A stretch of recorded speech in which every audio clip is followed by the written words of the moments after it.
is a good podcast. Welcome to Mouse Out of Wedlock. This is a good podcast. And we're back. Hey, it's Fisher. We're doing Mouse Out of Wedlock, and it's been kind of a sloppy week. Everyone's out of town or working, so I'm here with a scab employee. Wait, a scab? I'm not a scab. Yeah, you said you were you broke union lines to get on the show, man. Stop, shut up, bro. Well, welcome, William Magnuson. How you doing, Will? Good. I'm doing wonderful. How are you doing? I'm doing great. I'm very tired. We just wrapped RTX. When did you wrap? What day? We wrapped Sunday. Okay, so you've been recuperating these last 2 days. Yeah, I did like 5 loads of laundry yesterday. 5 loads of laundry? Yeah, it was pretty much everything I own was in my laundry hamper. Have you just been putting it off and making a large pile of dirty? That's what we do here. We do big piles, and then we purge it by either if we're never going to wear this again anyway, we just either donate it, put it in an HEB bag and give it away.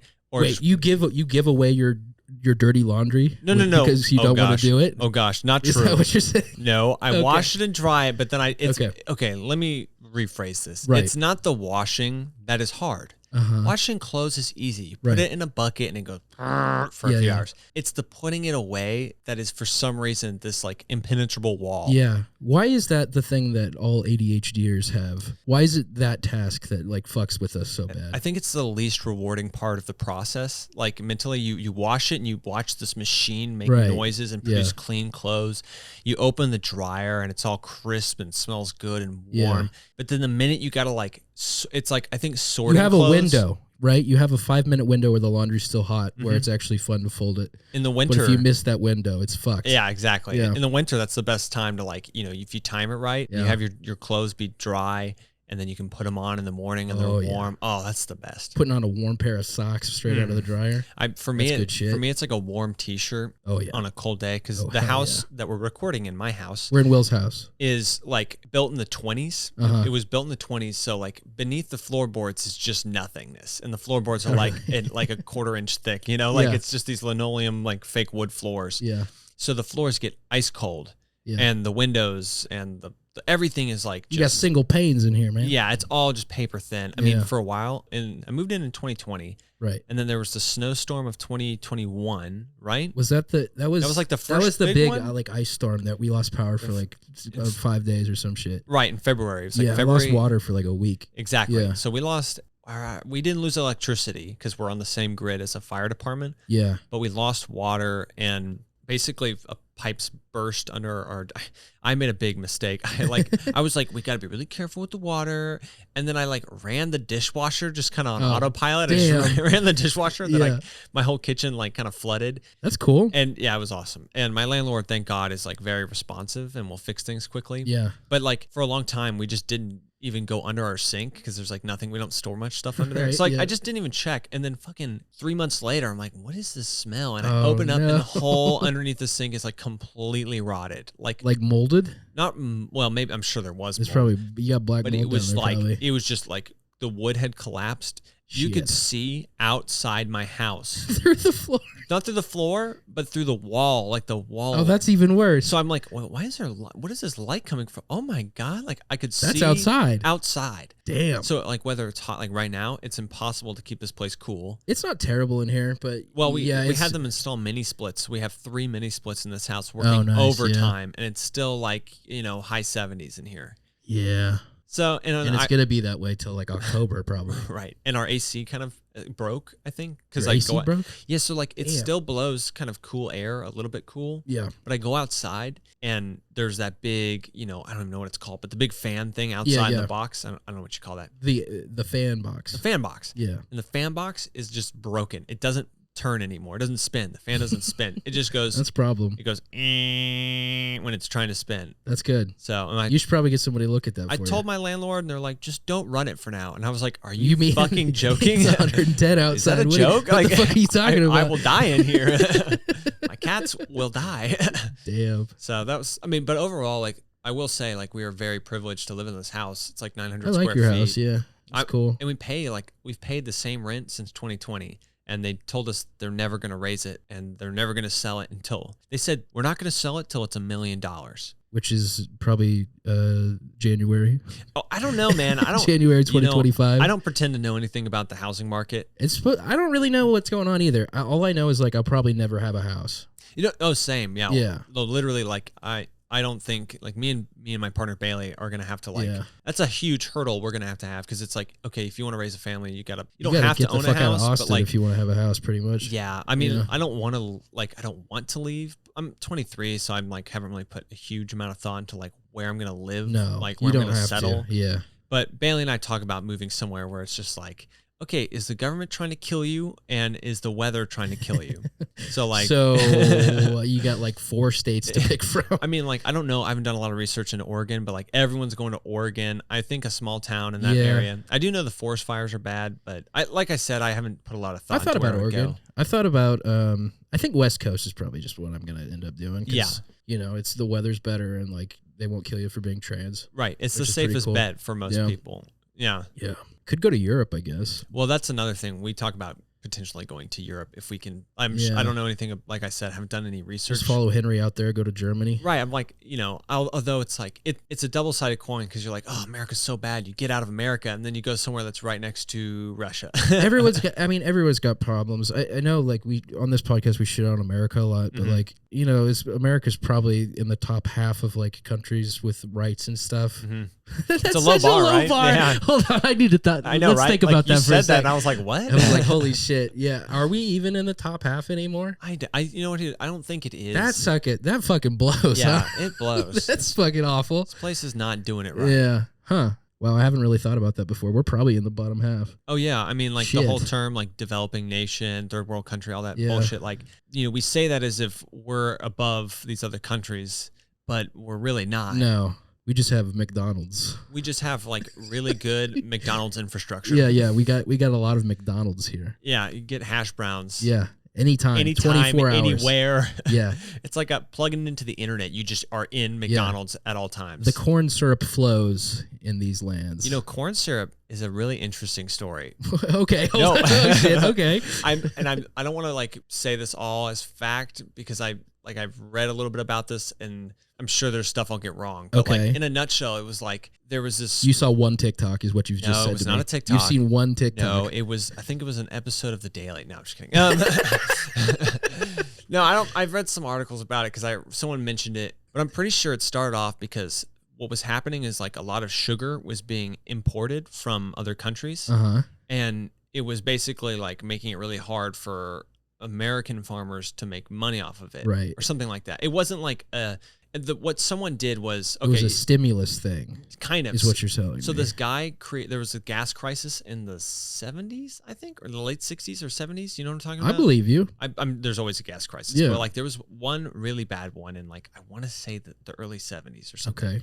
And I think what happened was this guy created a substitute for gasoline. I believe it was ethanol. Right. Oh, I know about ethanol. So ethanol. I'm from Kansas. I know all the fuck about ethanol. Exactly, because it's all just fucking corn. Yeah. And he was like, what am I going to do with all this corn? So he made ethanol, right? But then the gas crisis went away. Right. Or it didn't go away, but it shifted. Things shifted.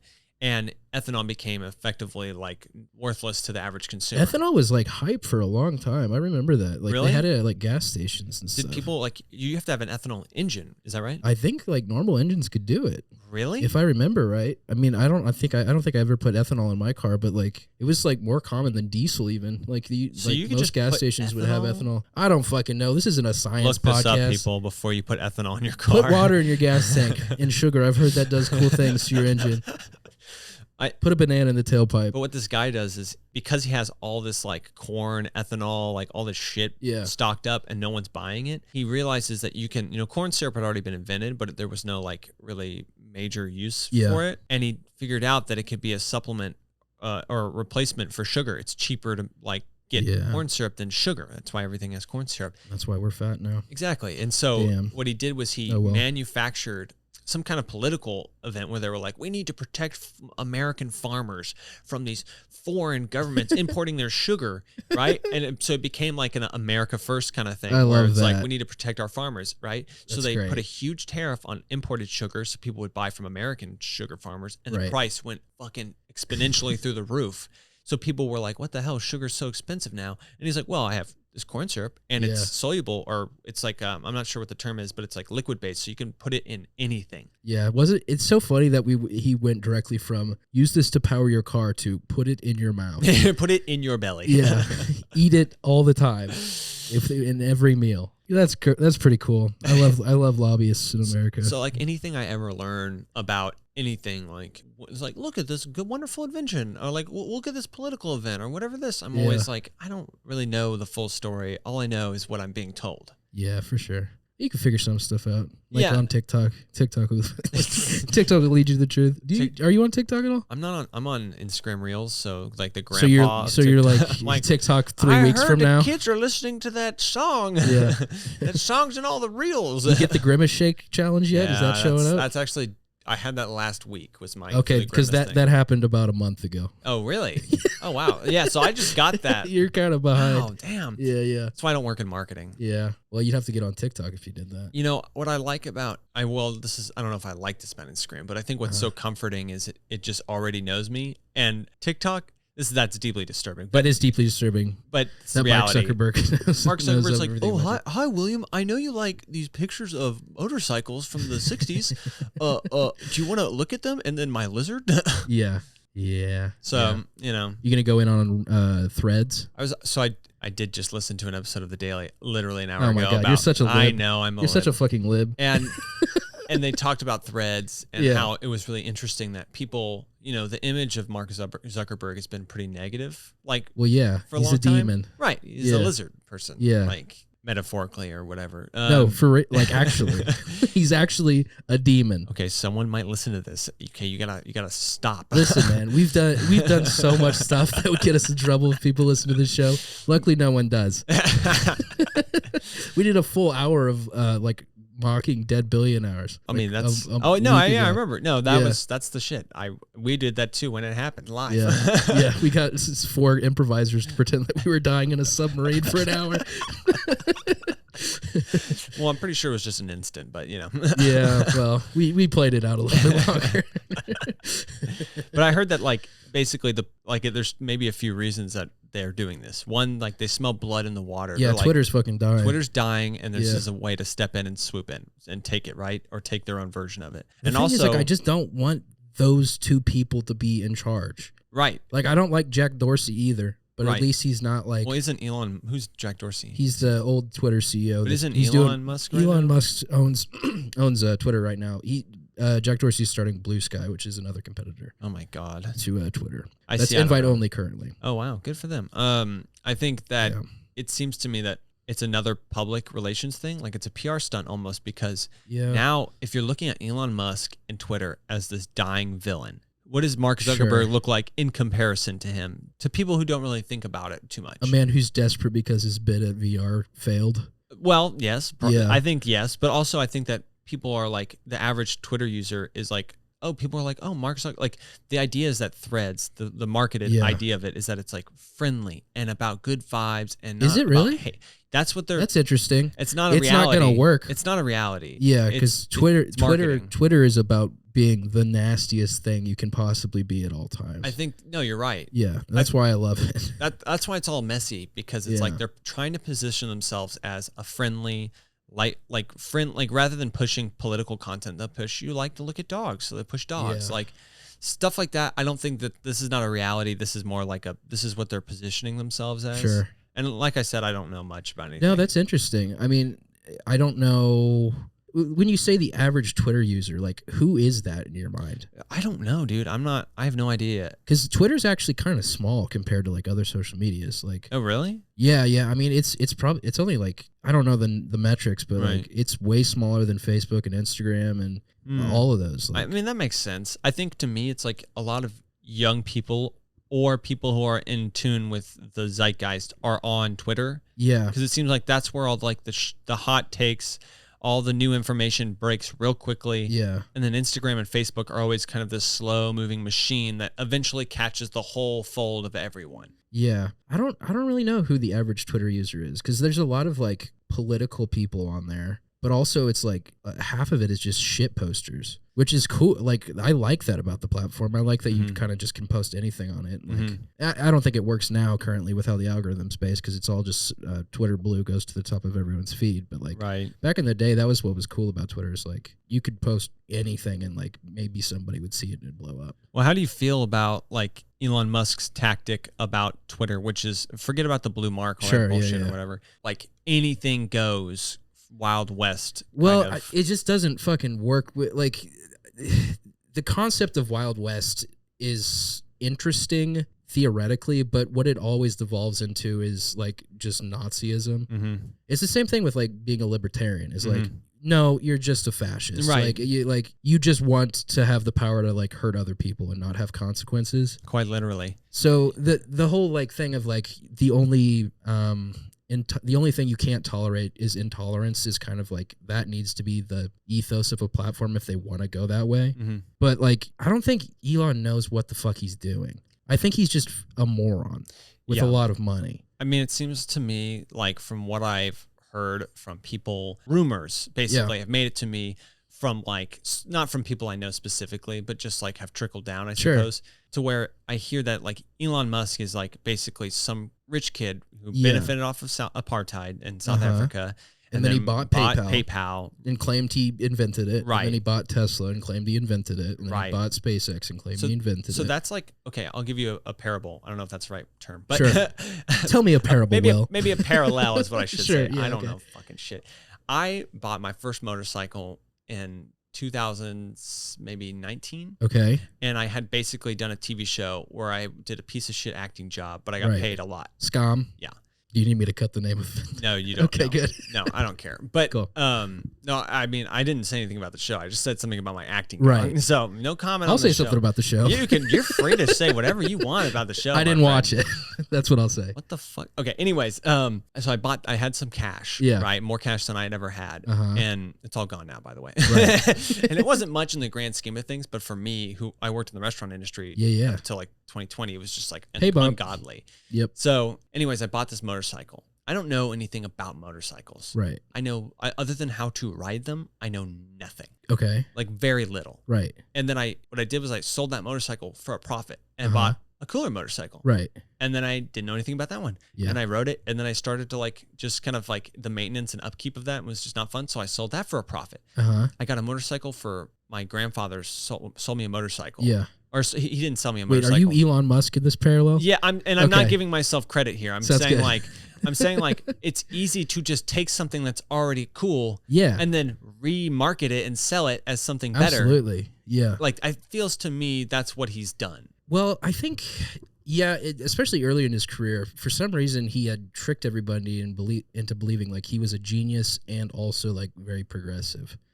Not progressive like socially, but like forward thinking. Like forward thinking about like we need to go to space and shit, and like tunnels. we got electric cars. Yay! Like back when everyone was like, yeah, electric cars are gonna save us. Right. He was kind of like the Jesus figure almost. I remember in that sense, but I think like people just didn't know shit about him. Is kind of the deal. And then he's kind of put him, he really fucked himself by buying Twitter. I cannot think of a bigger blown lead in the history of being a billionaire than buying Twitter for $44 billion. Like being forced to buy Twitter for $44 billion and then just constantly embarrassing yourself in front of the world. I think to me, it's pretty crazy. He's like, what he is good at is moving quickly and saying big, loud, impressive things. He's good at kissing ass. He's good at kissing ass, and like, but when it comes to executing something strategically, I don't really know if that's something he understands how to do. No, fuck no. I mean, like when he fired everybody at Twitter that knew what they were doing. Fired 1/3 of the entire staff. Yeah. And then he was like, maybe some of you please come back because the website's breaking. Yeah, literally. He fired almost entire of the content moderation staff. Yeah. Almost all of them. Plus, he's just like a hateful bigot. Like, he's just a bad guy in general. I think that's what happens when you are so detached from reality is you don't understand, like, I don't know what his reality is. You know what I mean? Like, what is... I have no idea what his life is like day to day. I don't know what his life is like in the grand he's scheme of fucking his things. employees. That's what he does. Well, that's a shocker. I mean, like, I don't know. He has like 12 kids. Right. I just don't know. That's what he's doing. And just like, I don't know. I think I think when you have money and power, it just corrupts you. Oh yeah, of course. And some guy like Elon Musk in another life could be probably just some harmless dude working a normal job, and you're like, Elon's cool. No, he's a demon. But the fact that he like got the position in life that he started with, like set him down this path, I think like is the reason he is terrible. Like not to take away any responsibility from him. I hear what you're saying. He's fully responsible. Yeah. But like, if he was just some fucking grocery clerk, right, everyone would be like, oh, Elon's a great guy, But the fact that he has all this power is like, you see what's actually the shit that's underneath. Maybe, if that makes sense. But I think like I've also met like people from Kansas that like I worked with in roofing that were like the same piece of shit and they had no money. Like absolutely. Yeah, like there's like white replacement theory people that like live in a trailer with their 15 cousins, like those people they're not that way because they're rich. They're that way because they're bad, like, evil. I don't know. Right. Yeah. It's funny. This is kind of a non sequitur now that we're talking about like white replacement theory. Sure. God damn. Ironically, it's on a lighter note. So basically, there's this guy named Daniel who you probably know. Daniel, he's a friend of Nick Bonesteel's. Do I know Daniel? Daniel, I forget his last name. Does he go by Dan? Maybe. Maybe. Is he the martial arts guy? Yeah. I know that guy. He's cool. Yeah, he's really cool. So I like him. He basically hits me up for this. I like told him like, hey, I'm not trained with stunts, but like I'm always down for a stunt gig. You're kind of trained. I mean, you've been doing shit. Like you're not. I'm like you're not certified. But yeah, like, okay. I'm not certified. In the same way that I'm a stunt driver. Right. Yeah. Well, I'm like self-trained, meaning I just like throw myself off of stuff and like do dangerous shit. Yeah. I'm surprised you haven't broken yourself yet. I've never broken a bone. Yeah, it's pretty cool of you. Knock on wood. Yeah. But he hires me for this like stunt gig that he gets. Sure. He's like an actual stuntman. Yes. Yeah, he's like a stunt coordinator. Professional. Yeah. Right. And he basically, it's for this, I forget the name of the organization. I think it was like International Women's Journalism League or something. And it's basically exists to further the like careers of young female journalists and like get them into the marketplace or whatever. Yeah. Get them into the real experiences so that they. Why are there stunts in this commercial? Well, so it's not a commercial. Here's the thing. It's not a film gig. What is it? Basically, this organization has got a bunch of women, and they go to Texas paintball. They take all these young women, up and coming journalists, and they put them in basically 3 general scenarios and teach them how to operate within these scenarios. Wait. So these are like they're like training them from like wartime like journalism. So there was 3 things. There was post disaster. Post like disaster. So if are you playing like a hurricane victim in this? So that sounds cool. There was like it depends on if it's a hurricane victim or a terrorist attack. Okay. It was more likely. It was like basically set up. This specific exercise was set up around there has been a bombing. Okay. And there are victims of the bombing, and in different states of health and being wounded. And that they would go and kind of learn first aid, like emergency first aid, and how to identify certain wounds and know what happened. That's interesting. So like that's kind of cool. It was cool. So I'm laying on the ground. They've like basically painted purple on my chest and abdomen to signify internal bleeding, and then covered me with my shirt, and then like have a leg wound beneath my pants. Gotcha. So that they have to like kind of search for these things to know what state I'm in. Yeah. And so they come like in little groups. They're like, there's basically like 6 or 7 of us spread out. Are you like unconscious during this? So there's people who are fully conscious, people who are unconscious, and then I was semi-conscious. Okay. So I'm supposed to be like kind of writhing on the ground in pain, but not fully conscious. Yeah. And they are asking me questions, but I can't really respond. And I'm in, they're like, don't break character ever. Don't ever break character. You'll even ruin it, Will. Kind of. They were like, not even in between, not even after. Like, don't ever go show full them. Heath Ledger on this thing. So I was just cutting myself up. No. Right.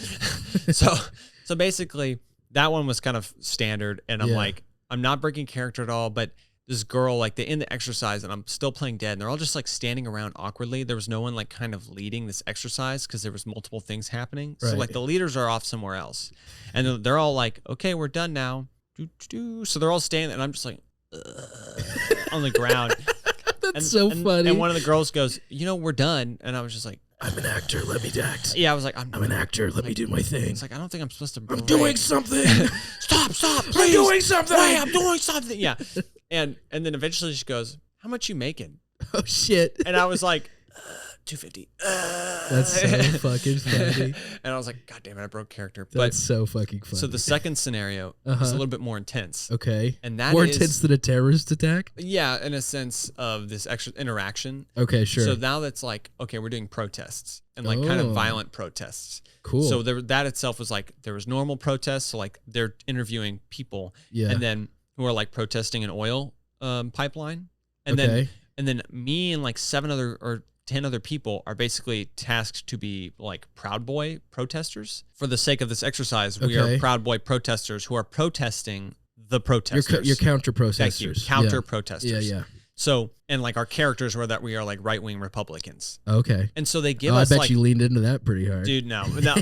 Well, so like they basically gave us like tactical shirts. I was already wearing like tan athletic pants. You get those cool khakis they all wear? So I wasn't wearing khakis, but I was wearing blue shirts and the white face masks? I was wearing like a black tactical shirt and a red baseball cap. Okay. So you know what that signifies. Well, you look like a grandpa. Yeah, I look like a grandpa who hates, you know. Yeah. And basically they're like, okay, guys. So the leaders of this were two French Canadian, like the two guys in charge of our side of the stunts. Like Daniel kind of wrangled all of us, but they talked to him. Right. And it was these two French Canadian, like, I don't know what the equivalent is of a Marine, but they were like French Canadian Marines. Mounties. Yeah, some shit like that. I don't know. But they were like fucking intense. Were they? Like long hair, big beards, quiet. Have you heard, like this is very, very short tangent, but have you heard about the Canadians in World War II and how brutal they were? No. They were like the best shock troops in the war. Oh my God. They would, on Christmas, there was this tradition where they would like throw canned goods back and forth, and the Canadians would throw fucking grenades.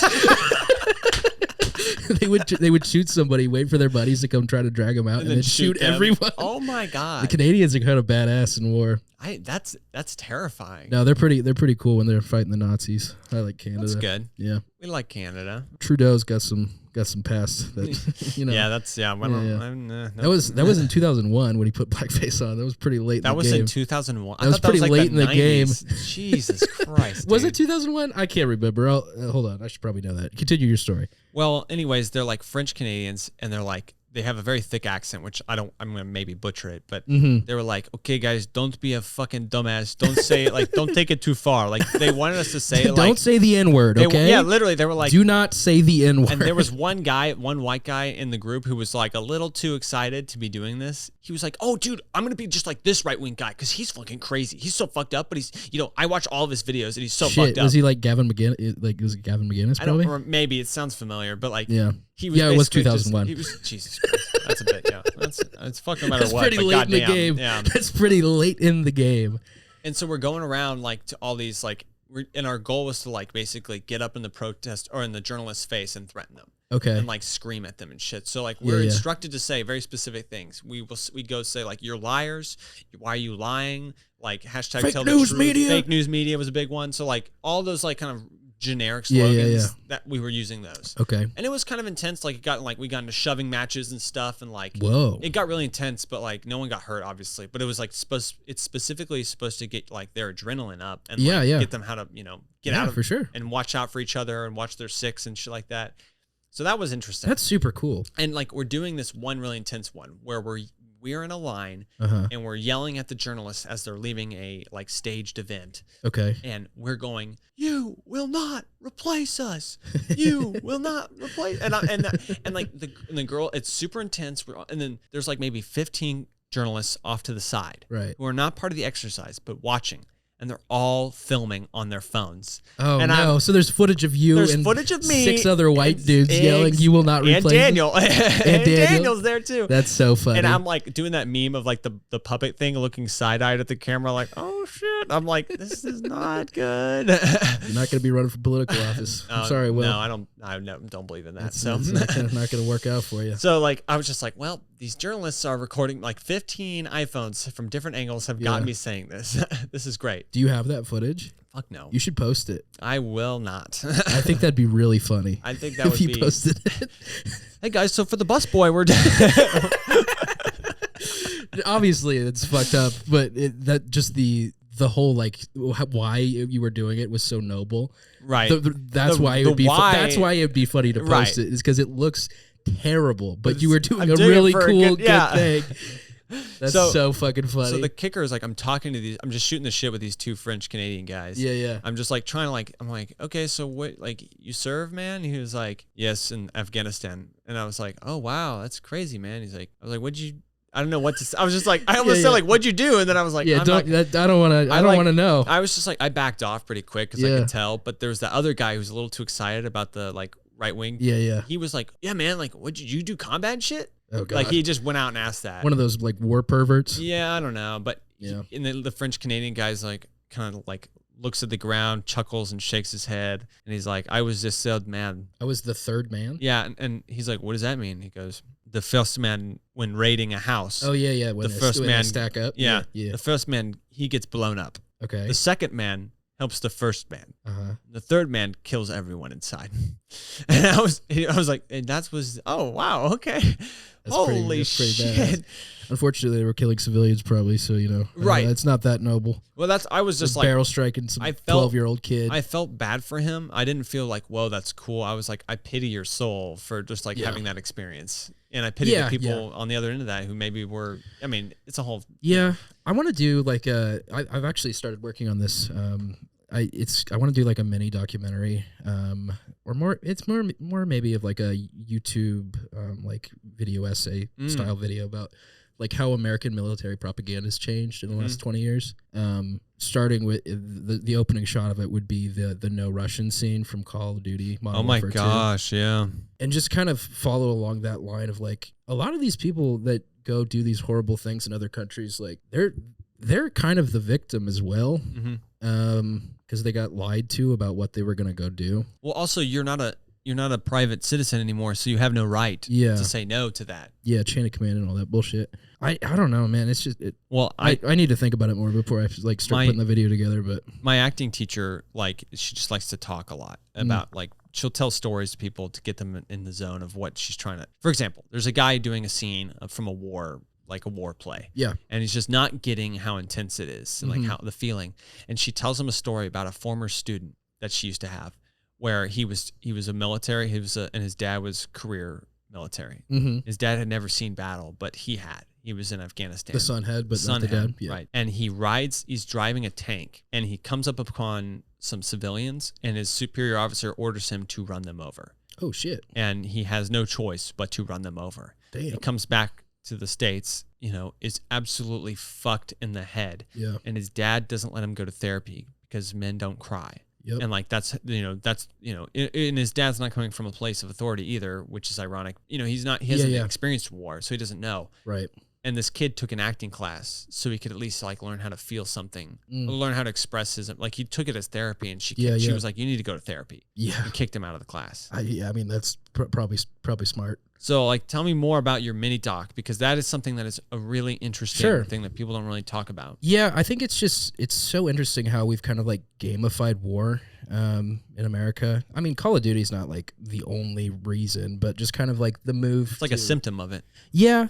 I think it's just we've switched over from like this is a patriotic duty to this is something that's rad. And I don't really know how we got there. I mean, like Mountain Dew and Jeep and Doritos and stuff all have like military partnerships. And really, yeah, it's just I know Jeep does, but yeah, Doritos. I mean, Call of Duty, like that's all tied together. Like, right? I guess you're right. Yeah, that makes sense. I never played those games. I kind of had.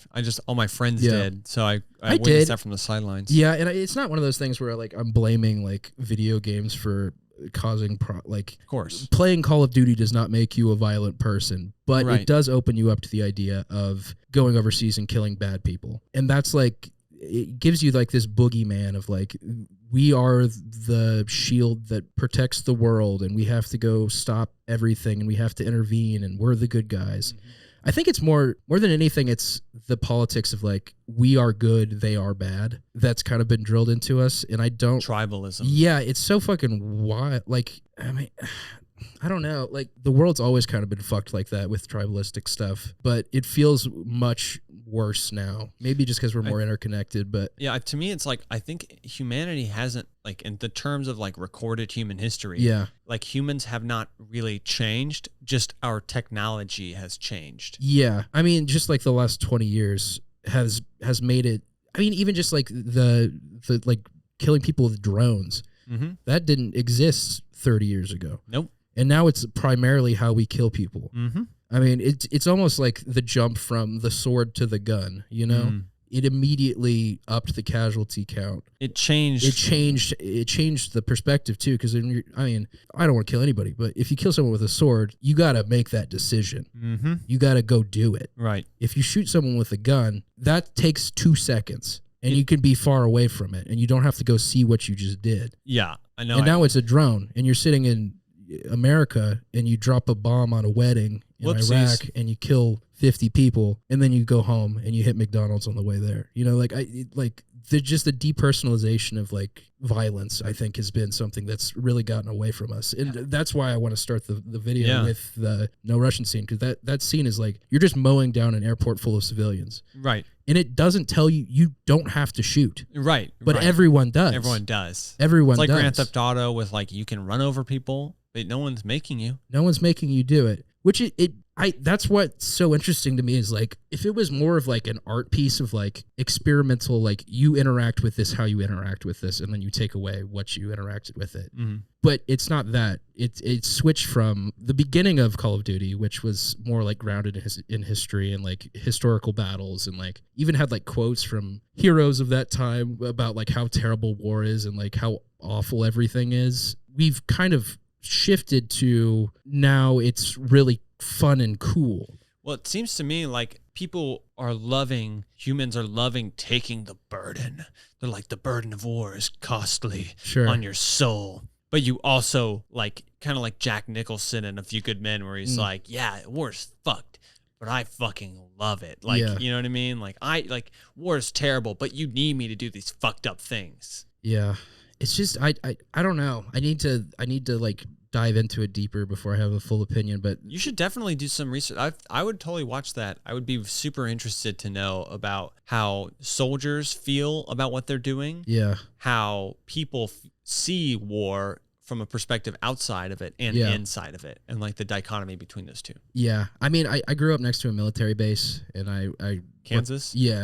Fort Riley. It's the biggest infantry base in America, actually. Wow, really? Yeah, it's fucking huge. Every night, my entire childhood, we'd hear like artillery going off. Oh my gosh. Yeah, because they were that close. And then I started roofing in high school, and we had a contract with the Fort Riley, and we would go like patch up all the buildings. You told me how dangerous it was. Yeah, it was fucking wild. We were on top of like like hangars and shit. They tell you not to hook in because it'd take too long. I worked with, bringing it back to that white replacement theory guy.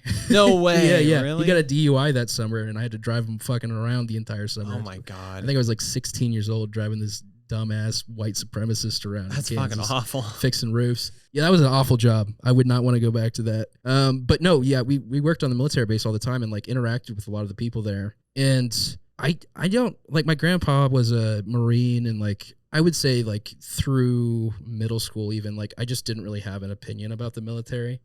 Like I so why would you? You're an elementary school. Yeah. Plus, I mean, like, and everything was like, the military's great. We love the military. Salute the flag. Blah blah blah. Yeah, that's just your world. Yeah, but going and like interacting with those people was like, these people are slaves to a machine that they don't understand, and a lot of them don't want to be there. They're trapped into like these contracts because they have nothing else. The poverty draft. I'm sure you've heard of that concept. Yes. But like the people in charge, I've never been around people that I felt more uncomfortable around. Really? Like the people that were lifers there, like the recruits were just like dumb kids that like got tricked into stuff. But like the people that kind of understood what they were doing were fucked. Like, and not in a like they're like insane way, like in a you're an evil person way. From that point on, I have had zero respect for the American military. Right. I have no kind of point of reference in terms of my own experience with war. Sure. Zero, because war has always been outside of the gates. I was born in 99, so I didn't truly experience 9/11, obviously. I didn't either.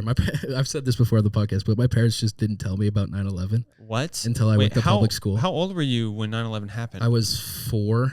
Okay. And then I didn't learn about it till 4th grade, so there was 5 years probably. Then no one mentioned 9/11. No. To be fair, I learned about it on 9/11 in 4th grade. You were like, wait, I was like, what are we doing? What the fuck are we doing right now? Oh my, what the fuck? Oh, shit. To be fair, though, that was kind of my experience. Yeah. My dad's extremely political. Really? Very hardcore Both my parents libertarian. are like hands off. Like they don't really they don't know anything about politics. My dad, but my mom she's very, I guess, progressive, but she doesn't really keep up with politics because she's just like, fuck that, you know? Sure. Which I kind of understand. I think when you're young and very like mindful, you're like feeling very engaged in politics. But when you're at a certain age, you're probably just like, fuck this I feel shit. like that's not what's going to happen for our generation, though, because like our problems are a lot bigger than our parents' problems. Mm-hmm. So we kind of have to care a little bit more. Right. I didn't learn about 9/11 until school, I think, either. Really? I don't remember anyone telling me about it. It could be my memory, but I remember I did have access to YouTube, though, and I watched a lot of videos, and it deeply disturbed me. And I think it's why I am politically leaning the way I do. It's because I saw that and felt how terrible it was, and then was already exposed to all the kind of like, so there was the super anti, there was the Islamophobic wave that like came from that, and the patriotic wave, the tsunami that happened. Yeah. And then I was kind of becoming politically mindful at a time when people were really talking about, oh shit, maybe we took that a little too far. Like, maybe like, everyone in charge lied about yellow cake. Exactly. Yeah. So like, and then, and I started learning about like, wait, what are they not telling us? And that's when I got really into like the X-Files and certain conspiracy theories and stuff like that. Like usually just on, we're all being lied to by the government. It's kind of like the theme. Did you ever fall down like a big conspiracy theory? Were you ever part of a big one? I'm trying to think. I think for me, the biggest conspiracy theory I kind of somewhat ascribed to was the 9/11 one. Like when I was... Oh, that it was an inside job. So when I was in middle school, I fell into that rabbit hole of like, oh, they did it on purpose. Oh my... Like there's the two theories, lie hop, let it happen on purpose, and my hop, made it happen on purpose. And I'm more lie hop, honestly. I got really into those. And then I read the whole 9/11. I have it on my shelf, the 9/11 Commission report, the investigative report right there. From the government or something. Sure. Oh, we got it right there. Yeah, it's the 9/11 investigations, staff reports of the 9/11 Commission. That's a long book. Excerpts from the House Senate Joint Inquiry Report on 9/11. Testimony from 14. Blah blah blah blah blah. A lot of people were sick that day, huh? A lot of people didn't show up to the office. So like I read this whole thing and I was like, okay, so that kind of stopped my conspiracy theory. Like, what is that book about? Like, what do they say in that book? I've never read that. I don't know what that is. It basically concludes in a really big nutshell. Is like not that we made it happen on purpose, that like we were like we wanted 9/11 to happen. We didn't like hire those people to come do it. Right. They were real terrorists from a real organization that exists. The problem really was that all these organizations within the U.S. government that were all power hungry and playing political games to gain power basically didn't tell each other what the fuck was going on, wouldn't share information, so that they were able to really easily get away with this. Yeah. And on top of that, they just simply took advantage, as most politicians do, of the situation at hand. Oh yeah, they capitalized on it like crazy. They're like, look, we have this whole like blank check now. Yep. To do whatever the fuck we want over there for whatever reason. Like, it's like if someone, I don't even know what to compare that to, but it's like you basically are free to do whatever you want for whatever reason. Oh yeah. And so why wouldn't people think that there's a grand conspiracy theory? Because you're acting like it's so convenient for you. You know what I mean? It's so convenient for our political reasons and economic reasons to just go over there and fuck around. Well, I think it's kind of important to think of like the government in general as like all of it is reactionary. Like even liberals at this point, I don't know. Liberals have been kind of in the shitter for a while, but like everything is reactionary. There's nothing that's like actually like pushing forward and trying to solve a problem before it happens. It's just like, all right, something happened and now we're going to do this because it will serve us best. So. Right. That's like with we had like a progressive push, and to put it very mild, like it was not very progressive in the grand scheme of things. You're talking about the Bernie push? Not Bernie, but like when Obama was like Obama's era, like that was very like fake progressive. That was a show. Right. It was a show. Yeah. It was not like, we do not have a progressive society. No. But it was like a very progressive kind of surface level appearance. Yeah. And then now we're living in the pushback of that era. It feels like, okay, everyone was getting canceled and everyone was, you couldn't say this now. And it was so blah, blah, blah. Okay. Well, now we're all going to consolidate and push back. And that feels like that's what's happening. So all these groups, these hate groups, and people they've always been there. They've never not been there. Now they're just like, well, we have a platform. And like, it's like when Homelander and the boys, they did it really well, where like Homelander, I think, kills someone in a crowd, and then he's like, oh shit, oh fuck. And people start chanting. And everyone's like, yeah. And he's like, oh. Yeah. The rules don't matter. I could just, okay, got it. So now we have like all these, I mean, there's always been white nationalist protests in the streets and marches, but like. They were marching in Austin like last week. Saturday, I believe. Huh. We should just start killing those guys, huh? Yeah, I don't know. I feel like that's a slippery. I mean, like I don't think it is. No. I think you kill Nazis on sight. No, I agree. How it goes. On a moral sense, I think it's good to like put a stop to that really hard and fast. But I think what like from a strategic point of view, it's like, and maybe we're headed this way no matter what. But like, you don't want to piss off the guys who have all the guns. Well, we need to get the guns then. Right. That's what I'm saying. Yeah. Like, I'm down for that. I think like if you go out in the streets and start like getting violent, that's when you have like the Kyle Rittenhouses come out of the woodwork and just start fucking shooting people in the head. Kyle can die too. I don't care. Oh yeah, I mean, so I think it's just like I'm not one to say, I guess. Yeah, I don't want to trap you on a podcast saying that you need to go kill people. I mean, I'm very much I'm not like the kind of person I think who believes in mild action. I believe in like, you know, things need to be taken care of and addressed. Yeah. But it's also a very delicate world we live in, and I don't think I know how to do it right. I think my gut is like, yeah, we need to go out and kick Nazi ass, like Indiana Jones style. Like I'm all about that. But I'm also like, what is the long-term best way to deal with hatred? Like, what is the long-term best strategic way to deal with that? Kill them. Is that? I mean, maybe that's what it is. I think. That's fair. Yeah, I mean, like if you're a Nazi, I think you should die. Right. Like, there's not really another way around that. Right. No, I mean, I agree. Yeah. I think it's. You don't. I mean. I think it's like what scares me is that like it is your responsibility to not be a Nazi by the time I have a chance to kill you. I like that actually. Yeah. It is yours. I like that actually. It is your responsibility to not be a Nazi by the time I get to you with my gun. Yeah. You're on a timer. You're on a clock. And you got about 30 minutes. Yep. I'm in the east side. You're on the west side. I'm coming over. Traffic's a little heavy. So you got some time. Maybe 45 to an hour. Yep. Just take all those photos down. But burn them. It better be figured out by the time I get there. Yeah, my dad is he's a hardcore libertarian Republican. And that is, I think to me, I'm not a political scientist, so I don't know all about, I haven't studied libertarianism, but from a practical standpoint of what I see, how like average people are using it, it seems like people are like, oh, I want ultimate freedom, unless it's something I don't agree with. Right. In which case, it needs to be eradicated from this earth. Yeah. Like, I don't want to insult your dad, but libertarians are some of the dumbest they're some of the dumbest motherfuckers on the planet. I know that's what I mean. Like my dad's he's a very clever guy. He's very smart. He's well read. He has a good job that you kind of have to be just smart to do. Very small window of information that they're working with. Exactly. And it's impossible to argue with him because he has all the stats. But where are those stats coming from? It's, Facebook. Right, Facebook. Facebook meme babies. He's not a memester. He's above that. He's above that. He's an article guy. Whoa. Yeah, so and he'll have numbers. Did he cry when Rush Limbaugh died? I don't remember. But I remember, just having Rush Limbaugh. Every time I would turn on a truck working for that roofing company, it would just be Rush Limbaugh on the radio. Oh, really? Yeah. I never listened to Rush Limbaugh, but I know kind of his shtick. He blew. He was fucking awful. Yeah, I heard he was a bad guy. He was a bad dude. And Donald Trump gave him an award, right? A medal. Yeah, highest civilian. That's wow. For blasting AM radio. Dude, that's Jesus. Wow. Yeah. Here we are. And here we are. Yeah. I love the.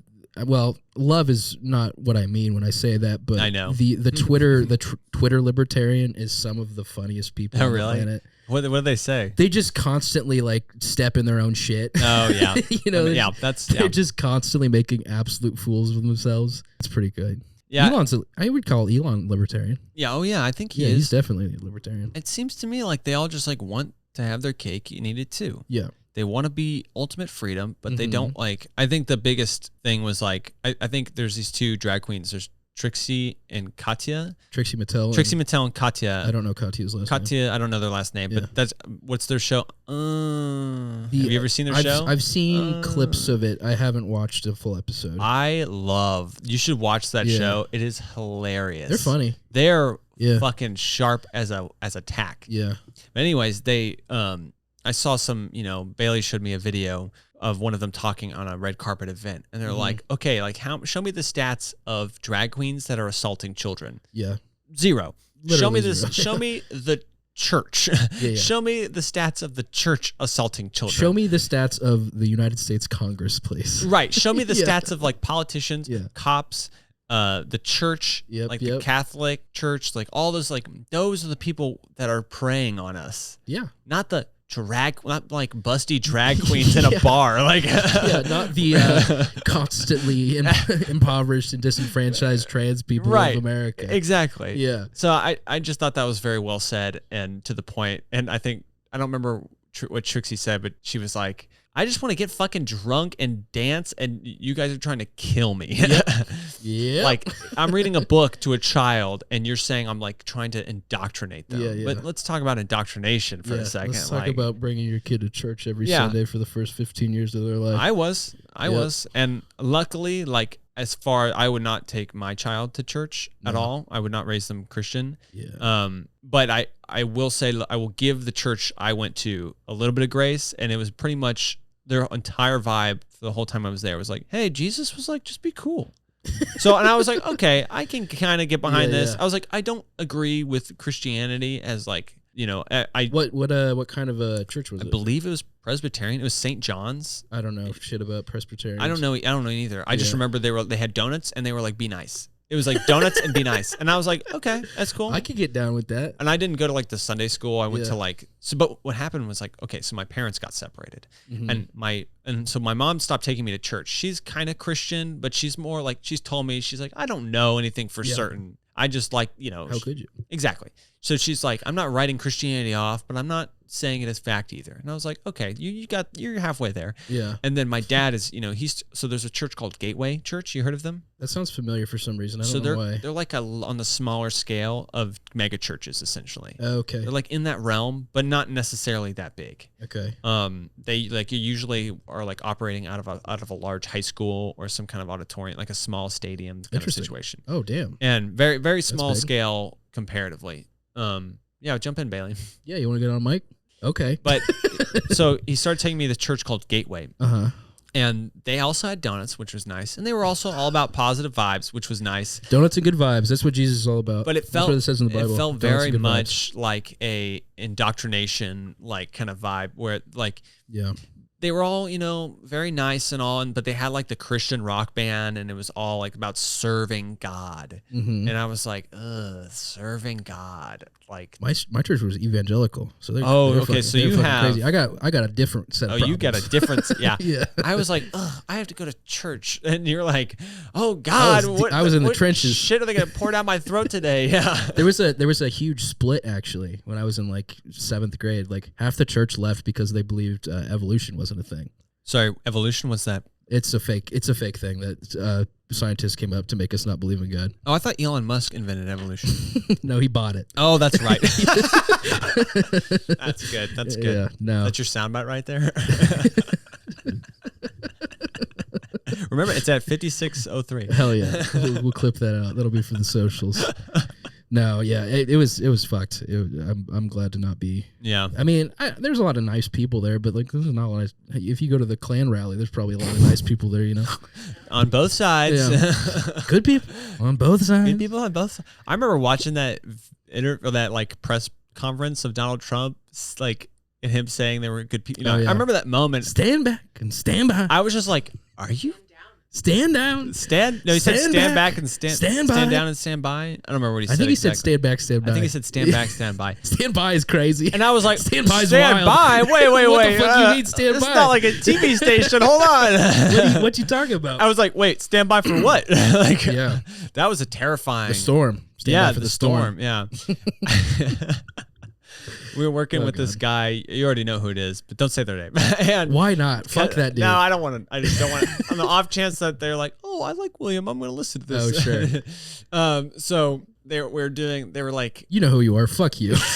We were talking about the Beto, yeah. the Beto versus Abbott, and like I was like, man, this is gonna be fucked. And my buddy's like, do you think Beto's gonna win? And I was like, like No. I didn't want to say no, but like I knew it was a no.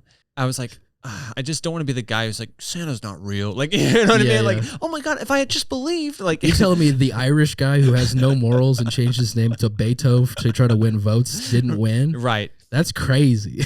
And so like, and then the other guy comes up and he's like, man, I don't even think there's going to be an election. Oh God. And I was like, what do you mean? And my other friend's like, we're not going to be here anymore. The world's going to end? He's like, the storm is coming. Oh God. No, he didn't say the storm. He said like, the purge, something. The purge. It's like something along those. It's all the same. Storm, purge, retribution, whatever the fuck. The great whatever. And basically, I was like, "What the fuck does that mean?" Day of reckoning will come. And he's like, "That's a quote from Papa John." Oh my God, really? Actually, yeah. After he got fired for saying the N-word. Well, you know, the day of reckoning it did will come for him. They have no pizza experience. Those are quotes from Papa John. And he goes, "Man, they're basically gonna arrest all the adrenochrome seekers and put Donald Trump on house arrest." And I was like, wait, so how does Donald Trump fall into this? Like, is he in trouble or is he being put in power? Like, but that's what happens with all these conspiracy theories is they all get like mangled into their own versions. So like Donald Trump is evil and this is going to happen. Donald Trump is great. And it's all just like so discombobulated. And then you dig to the very bottom of it. It says Jewish people. Yeah. That's literally at the root of it all. It's just like these poor motherfuckers who got stuck with this shit like long ago. Yep. Oh God. QAnon is it's so funny in like a disgusting way. Mm-hmm. Well, it's just like this deeply dark part of humanity. Yeah. And American culture, a lot of like mostly just American culture, but also like humanity, just like that dark part of us that's like, just loves to sink their teeth into that shit and just really chew on it. You know, it's really disturbing. I wish there was more people that did stuff like Andrew Callahan did that weren't sex pests. Yeah. I was really frustrated that happened because it totally like he had made that documentary and I just kind of elected not to watch it because I didn't watch it either. I couldn't just like in good conscience like I just like I can't sit through this and be thinking this whole time about his behavior. You know, the whole point was that he was just like presenting himself as a guy that was just very relatable, and then immediately is just like a terrible human being pointing out other terrible human beings, and I'm like, what the fuck leg do you have to stand on, my good friend? Yeah, I don't know. I try not to watch shit from people that I think are detestable. Yeah, in general, it's really. I think also like when people like bring their own like moral judgments or their own personalities into something like that. Yeah, like they make it about a moral crusade from them. So that's part of the marketing is that Andrew Callahan is like taking on this. Yeah, and then it makes it so that I think that was more of the outside like media attention that he was getting. His personal like mission, I think, was just to like let people talk into a microphone. Oh, really? I really respected him, to be honest. He was one of my favorite content creators. His of all content time. Was he somehow like managed to find the most interesting people in America. He reminded me of Louis Theroux a lot. I love him. Yeah. Have you seen the My Scientology movie? I've seen parts of it. I haven't seen the full thing. It's not like the most thrilling thing ever, but it is fucking interesting. He's the best interviewer of all time. Yes, because he just lets you unravel. He like kind of sets you up and then you unravel and then you can't stop and then you've said too much and he just sits there and kind of goes and just nods and doesn't say anything. And then you get nervous and so you just keep going and you're trying to like until you're just digging your own grave. Yeah. Yeah. I wish there were more people that were doing that. The exact opposite, and I think we've talked about this on the show before, is there was a creator called Gideon. Who like went to he's a black guy. He's made good stuff before, but he was trying to do like an Andrew Callahan style thing where he like went and interviewed like KKK members, but it just the framing of it was fucked. Like, what do you mean? He tried giving them. He like made them. He made them relatable. Oh, in like a gross way. Like he missed the mark, kind of. Well, he was. I don't want to be the white that explains racism to a black guy. Mm-hmm.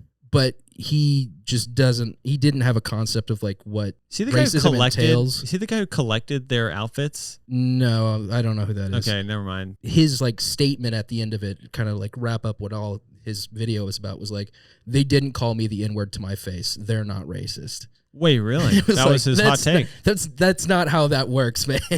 Wow, that's not what I was expecting you to say. It was fucking wild. They were nice to my face. Yeah. because I had a camera. Yeah. All that to say, like, it is dangerous to kind of do Andrew Callahan style if you don't understand what you're doing. It is. Yeah, it is like, and you don't have a frame of reference about like what's going on. That's, I think, in the age of information and media, it's like people don't realize the amount of power they wield. And like Alex Joneses are like, I'm just interviewing people. I'm just like, I'm a podcaster. Joe Rogan's a great example of that. Because he would give, I mean, I think Theo Vaughn's a great example of that, and I love Theo. Does Theo just brings have a podcast? Yeah, he had Roseanne Barr on like a couple weeks ago, and she was denying the Holocaust. So. Oh, really? Yeah.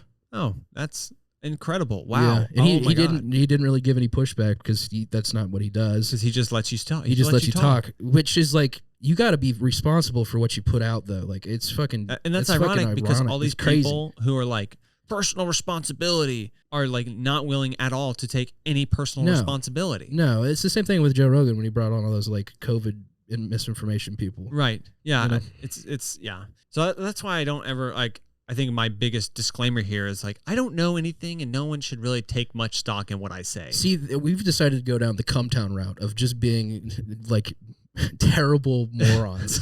I mean, I think it's okay to be a terrible moron so long as you have this disclaimer of like you don't just like put shit out there that you know is false or that you don't. You know what I mean? I don't know. I think we're also maybe in a different position because like this is a comedy show. Mm-hmm. So like some of the shit we put on here is like it's crazy. Right. Out of context, it's very bad. Right. we had a full bit about like a suicide vest that you had to like pull to start like a weed whacker. And we did it for like 5 minutes. I'd probably be like, I mean, that's how long it takes to start a weed whacker. Yeah, and it would be, if someone found just that clip, I would be fired. But in the context of a podcast that we're doing comedy, you know, like this is not a show about information. We talk about political stuff. This is all opinionated. But like, do not take what we say as gospel. I think like with Joe Rogan, we don't take ourselves seriously. Joe Rogan takes himself seriously. He fancies himself a journalist. Yeah. And that's the problem because then you have to take journalistic responsibility. I am not a moral authority. I'm a bad guy. I'm bad. You're not bad. I don't know. Uh-oh. It's time for me to unveil that I've been part of the QAnon conspiracy this entire time. Yeah. Well, thank you so much. That's an hour. Hell yeah, dude. Thank you so much for having me. Yeah, it was great to have you on. We'll get you back on eventually with the full cast if you want. I would love that, actually. Yeah. I would like to meet all these people and pick their brains and see what fucked up shit you guys have to say. Yeah. They're less political than me. Oh, really? Yeah, I'm definitely the most political one on the show. They're gonna love me. They're gonna love you. They're gonna love this fresh-faced lib. I'm Will Magnuson, the fresh-faced lib. Maybe I'll make a show. You look like you work for the Young Turks. Wait, who are the Young Turks? I know this name, but I don't know who they are. Bailey's laughing at me. Yeah, Bailey knows what that means. Is that bad? Bailey, what does that mean? give her the microphone. Bailey, tell me. Bailey doesn't want to be on the What are the young... Oh, gosh. Is it bad? It's no, bad, they're just shit libs. What does that mean? What's a shit lib? You. Fuck. That's just... I'm kidding. I'm totally kidding. Wait, but what are the Young Turks before we sign off? Yeah. I do look like a Republican. I think it's like whenever people meet me, they oftentimes, like after they get to know me, they're like, man, I thought you were going to be fucked up. Yeah. And I was like, what? And they're like, yeah, man, you look like you listen to Matt Walsh. See, I don't know who that is, so I guess that's a good thing. Yeah. Yeah, I can't, and you know. The Young Turks is, I'm using big air quotes here, leftist media company. Interesting. With Cenk Uygur and some other people that I don't know. It's Hassan's uncle, if you know who Hassan is. Hassan Piker. I'm out of the loop, man. I listen to the Daily, dude. That's all crazy. I fucking know. That's wild. So, hey, next time we'll get you in there though. Next time I come on, I want to talk about aliens. You want to talk about aliens? I want to talk about aliens. Do you believe in aliens? Let's just say I want to believe. Okay, because we got one guy on the show that really believes in aliens and got really upset at me one time. Because I want to be in the. Okay, then I want to hash this out with you guys. I want to jump into that snake pit. Yeah, we'll get you in there for sure. Well, thank you, Will. You have anything you want to plug? Yeah, okay. I'm gonna do some plugs, y'all. We're plugging the Bus Boy, okay, and you can just check that out through our social media page. I'll put a link down below. Hey, thank you. Yeah, you. So we're just doing a fundraiser for our next short film. Check it out. You don't have to donate, but just give us a follow or like or whatever the hell you want to do. Yeah, if you donate to his movie and not to our Patreon first, then fuck you, honestly, because you listen to an hour of this podcast and you don't know shit about the Bus Boy. So you don't know shit about the Bus Boy. Yeah, there's a trailer down below though. You should check it out. It's pretty cool. Hell yeah. Yeah. Well, thank you so much, Fisher. Of course, you can follow me, Fisher45 Joyce, on any social media, or you Fisher Joyce on YouTube. If you want to follow the show, it's Mouse Out Wed on Twitter for as long as Twitter exists. We will not be going to Threads. Maybe we will. Maybe we'll bring some negativity over. Yeah. Yeah. Got to bring a little. You got to check them a little bit. Yeah, and make sure those puppy videos have a little bit of hate comments, sprinkled. There's a Patreon as well, so if you want to check that out, check it out. The show's gonna get kind of wild going forward. We're gonna try some new things, so buckle in, strap in for that, and we'll talk to you next week. Bye. Bye.